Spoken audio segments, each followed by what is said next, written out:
नमस्कार दोस्तों। आज हम बात करते हैं एफॉर्ज़म नंबर 50 की। इसमें हम अभी तक ये देख रहे थे इससे पहले एफॉर्ज़म्स में कि कैसे जो सिमिलर नेचुरल जो डिज़ीज़ आती है तो वो किस तरह से जो है हमारे अंदर जो पहले से डिज़ीज़ होती है उसको क्योर करती है। तो यहाँ पर हैनीमैन सर्स जो ये नेचुरल डिज़ीज़ आती है ना, नेचुरल डिज़ीज़ जो बाहर से स्ट्रॉन्गर आ रही है और जो पहले से प्रेजेंट है, तो उसके बारे में जब बताते हैं कि क्या जो है हमारे लिए इसमें क्या क्या इसके बेनिफिट्स हैं और क्या क्या जो है ये हार्मफुल है, क्यों क्यों ये हार्मफुल, अगर हम डिज़ीज़ के थ्रू अगर क्योर देखते हैं तो क्यों हार्मफुल है। क्योंकि जो डिज़ीज़ जो आ रही है वो, चूँकि ये जो पहले से डिज़ीज़ है ये क्या होगी, ये कम स्ट्रॉन्गर होगी और जो बाहर से आ रही है वो मोर स्ट्रॉन्गर होगी, तभी तो ये डिज़ीज़ अंदर आ पाएगी। और जब आएगी तो वो जो इससे पहले है वो स्ट्रॉन्गर उतनी नहीं है, उसको ये क्योर तो कर देगी, लेकिन इसको क्योर के लिए क्या चाहिए, इसके लिए मेडिसिन चाहिए।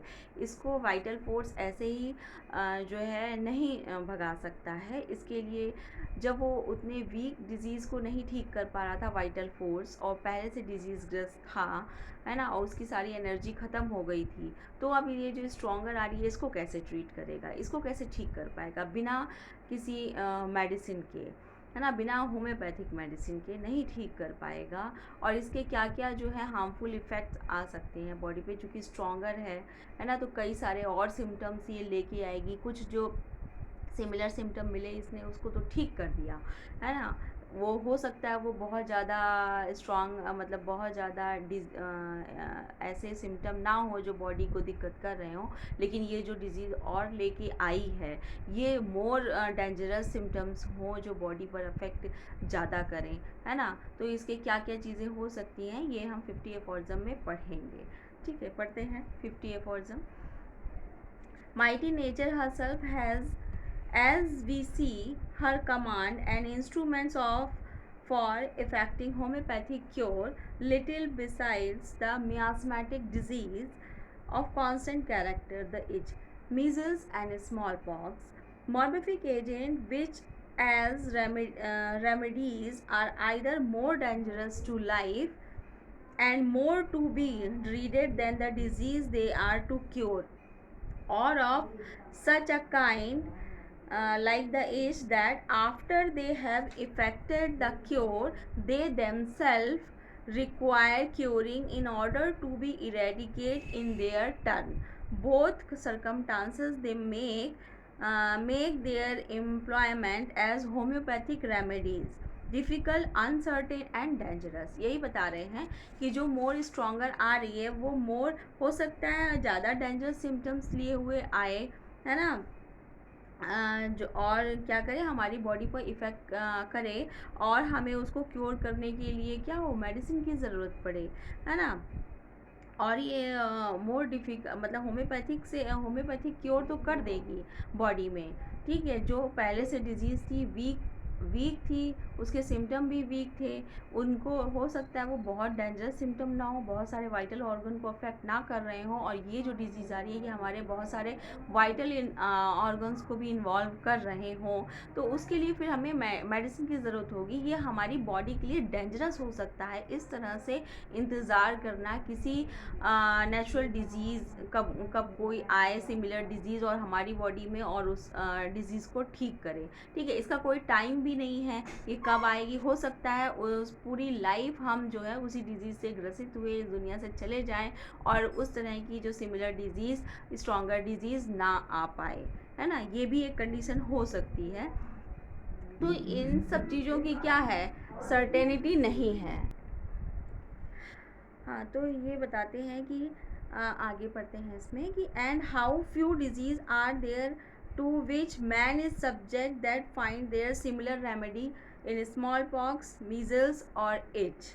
Hence, in the course of nature, very few maladies can be cured. These uncertain and hazardous homeopathic remedies and cure by their instrumentally in is also attended with dangerous and much difficulty.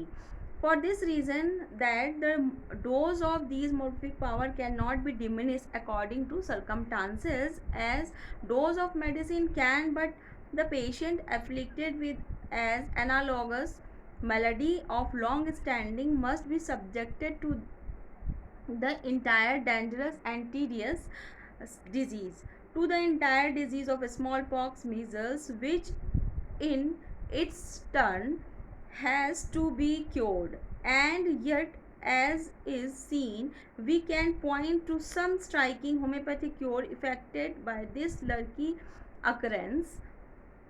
Also, many incontrovertible proofs of the great, the sole therapeutic law of nature that obtain in them cure by symptom similarity.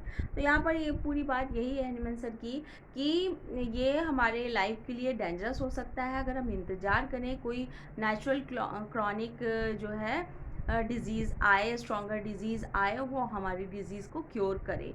और इसका एक और ये वो है कि हम इसकी डोजेस को कंट्रोल नहीं कर सकते हैं और इसकी जो तीव्रता है ना, इंटेंसिटी है, उसको क्योर नहीं कर सकते हैं, वो सॉरी कंट्रोल नहीं कर सकते हैं। ठीक है, तो इसके लिए बहुत अच्छा एग्जाम्पल तो मतलब कह रहे हैं कि जो है ये बहुत अच्छा प्रूफ तो है बताने के लिए कि होम्योपैथिक क्योर ऐसे होते हैं, लेकिन इसका हम इंतज़ार नहीं कर सकते हैं क्योंकि ये कब आएगा, कोई सारी की सारी क्या है, ये एक अनसर्टेनिटी है। इसलिए हमें होम्योपैथिक, स्पेशली होम्योपैथिक मेडिसिन की ज़रूरत पड़ेगी लाइफ में किसी भी डिज़ीज़ को क्योर करने के लिए, जो सिमिलर डिज़ीज़ प्रोड्यूस कराए, स्ट्रॉन्गर हो और हमारे क्या हो, कंट्रोल में हो, जिसकी पावर कंट्रोल्स में हो, जिसकी जो है डोजेस कंट्रोल में हो, इंटेंसिटी कंट्रोल में हो, और हम किसी भी पेशेंट को ठीक कर पाएँ, किसी भी सिक पर्सन को ठीक कर पाएँ। इसीलिए हम जो इस तरह के फॉर्मूले को अपने लाइफ में या अपने पेशेंट के लाइफ में यूज़ नहीं कर सकते। कैसे होम्योपैथिकली मेडिसिन का यूज़ कर सकते हैं, बस किसी डिज़ीज़ के इंतज़ार में हम नहीं रह सकते हैं। ये बात हनीमन सर यहाँ पर बताने की कोशिश कर रहे हैं 50 अफॉर्ज़म में। इसके नेक्स्ट हम अगले वीडियोज़ में पढ़ेंगे नेक्स्ट अफॉर्ज़म्स। और दोस्तों, आपको अगर अच्छा लगे तो लाइक करिए, शेयर करिए, सब्सक्राइब करिए मेरा channel homeopathy with doctor Anju. तब तक के लिए धन्यवाद।